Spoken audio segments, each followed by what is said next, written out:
कई बार देखा गया है कि लोगों में ये बहस होती है कि कोई कहता है कि शिव बड़े हैं, कोई कहता कृष्ण बड़े हैं, और इस तरीके से भोलेपन से ऐसी बातें करते हैं।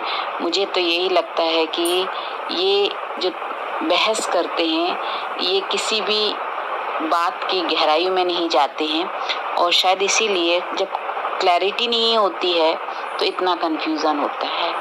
तो कृष्ण हो चाहे शिव हो चाहे कोई भी हो, हमें उन समझना जरूरी है कि जैसे हर बात का एक आधार होता है, उस आधार को समझना जरूरी है। कोई भी बात हवा हवा में करना से कोई मतलब नहीं होता है ना। तो ये भी बड़े अच्छे से बोला जाता है कि प्रमाण दो, साक्ष्य दो। ज़्यादा जरूरी है कि हम उसको, जो हमारी अनुभव की हुई बात है, उसको हम समझ के साथ बता सकते हैं ना। अनुभव की बात, जहाँ तक हम सब जानते हैं कि शिव ज्योतिर्लिंग जिनकी पूजा की जाती है, और शंकर का एक स्वरूप हमने देखा है जो तपस्या कर रहे हैं। तो सबसे बड़ी गलती क्या करते हैं हम सभी लोग कि शिव और शंकर को एक ही मान लेते हैं, जबकि दोनों अलग अलग है ना। तो शिव जो है वो निराकार है, ज्योति स्वरूप है, लाइट स्वरूप है, प्रकाश स्वरूप है, और शंकर जो है वो जो तपस्या कर रहे हैं, जो देहधारी हैं, जो साकार में हैं। तो ये अंतर है। अब लोग कृष्ण से शिव को कंपेयर करते हैं तो वो इसी एक गलती के कारण करते हैं, क्योंकि शिव और शंकर को वो एक मानते हैं। तो फिर वो शंकर जो तपस्या कर रहे हैं तो उससे ऊपर फिर वो कृष्ण को या विष्णु को मानते हैं, है ना। तो वो आधा अधूरा ज्ञान के कारण ऐसा बहस करते हैं। लेकिन जब पूरा आधार से फिर आप समझना शुरू करेंगे तो समझ आएगा, ये स्पष्ट होगा, जो कि परमात्मा शिव के ज्ञान के द्वारा ही बात समझ आई है कि छोटे बड़े की इधर पे कोई भी बात नहीं है, सबका अपना अपना महत्व है।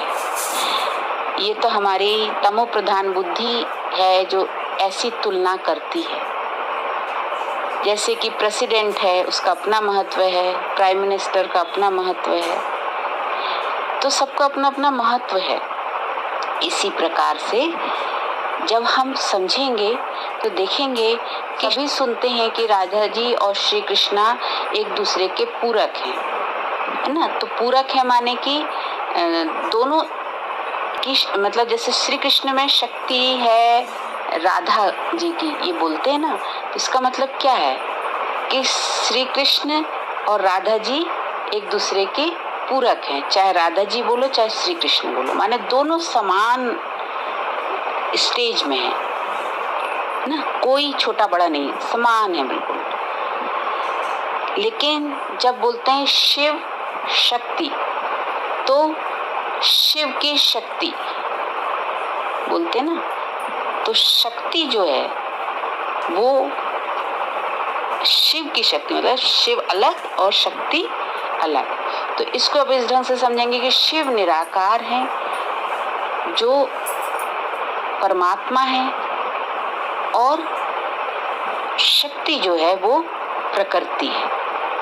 अब परमात्मा शब्द में परम आत्मा है, तो जिस प्रकार की हर जीव में आत्मा है, हम सब में आत्मा है, तभी तो ये शरीर साकार रूप में चल फिर रहा है ना।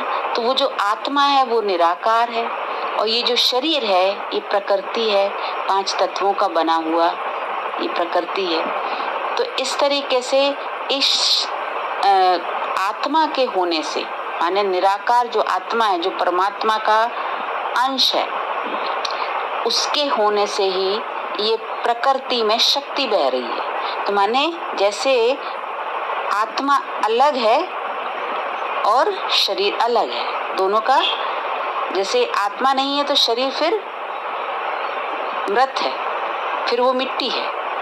तो इसलिए महत्व दोनों का कैसे समझेंगे, जैसे आत्मा के होने से शक्ति बह रही है तो शरीर और इंद्रियां काम कर रही है ना, कर्म कर रही है। तो शक्ति के द्वारा ही ये सब हो रहा है।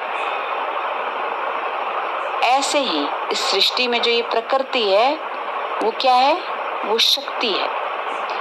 परमात्मा की शक्ति इस प्रकृति में बह रही है।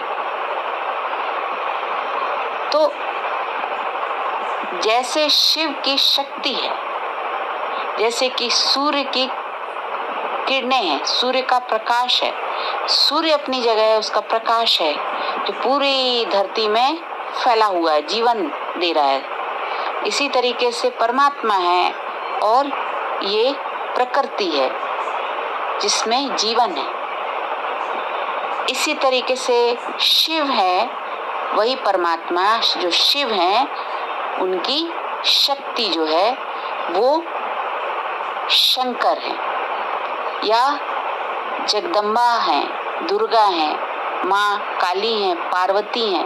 ये सब उनकी ही शक्ति है। किसकी? शिव की शक्ति है।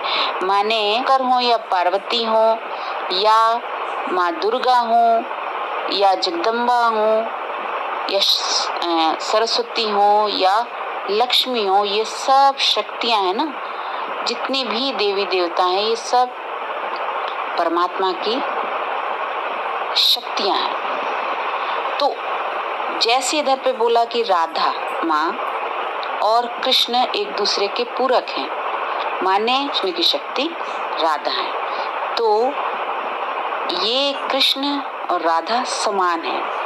और उसी तरीके से फिर शंकर और पार्वती और दुर्गा ये सब भी समान है। तो ये साकार में हमें दिखाई देते हैं। श्री कृष्ण साकार में दिखाई देते ना, शरीर है उनका। माँ राधा उनकी भी शरीर है, साकारी रूप है ना। जो मूर्ति पूजा जब हम करते हैं तो एक आकृति है ना। राम है, श्री कृष्ण है, सबका जन्म होता है। तो ये सब शक्ति है जो 5 तत्वों के बने हुए शरीर में है। लेकिन इसके अंदर जो शक्ति बह रही, वो किसकी बह रही है? एक निराकार परमात्मा ईश्वर, उसकी बह रही है।